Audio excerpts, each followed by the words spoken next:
Hello everybody, Naughty Nana Does here. Been away for a few days, in case you didn't notice. But I went to the zoo with my daughter and a lady I served with in the military. Been friends for a long time, almost 40 years. But anyway, went and had a few days off. So now I'm back, and today I'm going to talk about Tina Forte. I don't know if you guys know her, but I've seen her ads on YouTube and stuff. Oh Jesus, she's just screeching and hollering. She's driving and she's screeching about how weak the Democrats are on crime, and she's sick to death of her city being riddled with crime, and she's going to be so tough on crime, and she's going to be even tougher than the Democrats on time. Lock them all up, lock them up. They shouldn't be out on the street. They're causing all these problems, all these illegal guns out there and people getting killed. Well, have I got a story for you. If you like my video, give me a thumbs up. If you like your family and friends, why don't you share this with them?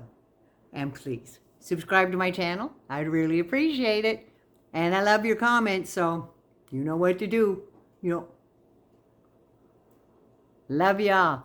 Okay, let's get into this lady, shall we? What she's doing, she's running against Alexandria Ocasio-Cortez in the 14th District of New York.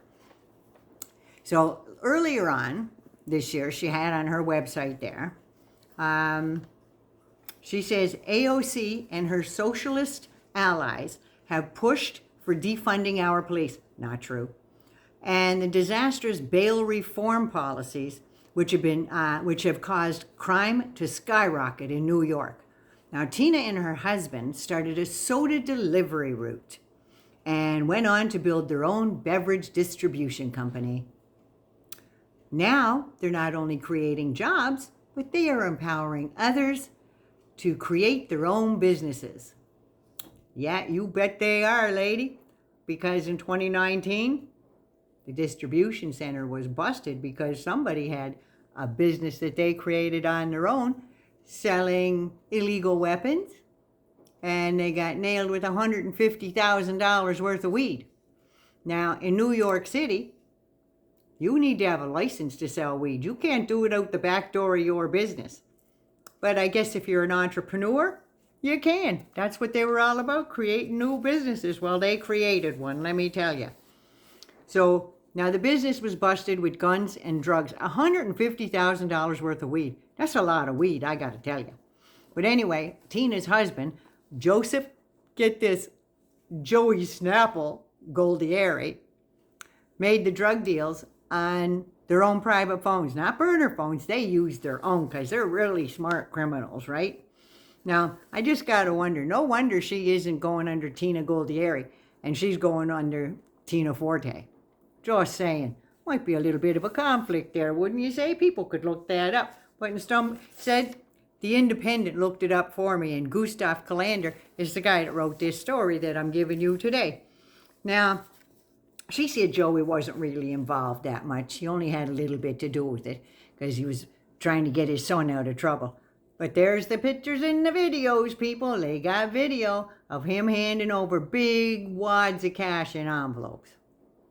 That's right. And the gun that he had with him just happened to have the serial number filed off it. Just saying.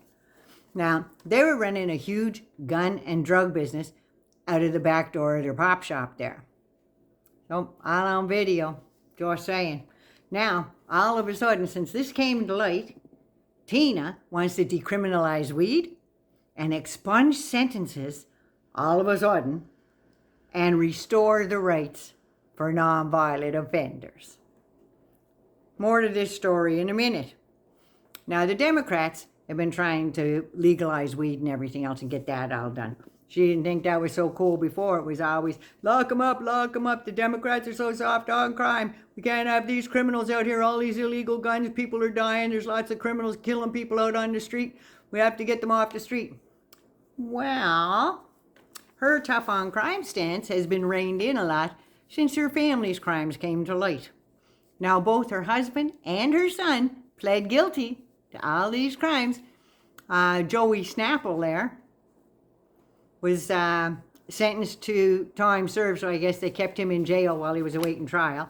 So he was sentenced to time served, 2 years probation, and a $20,000 forfeiture. Is that just from the money from the drugs that he had to forfeit? I don't know. I don't know how that works.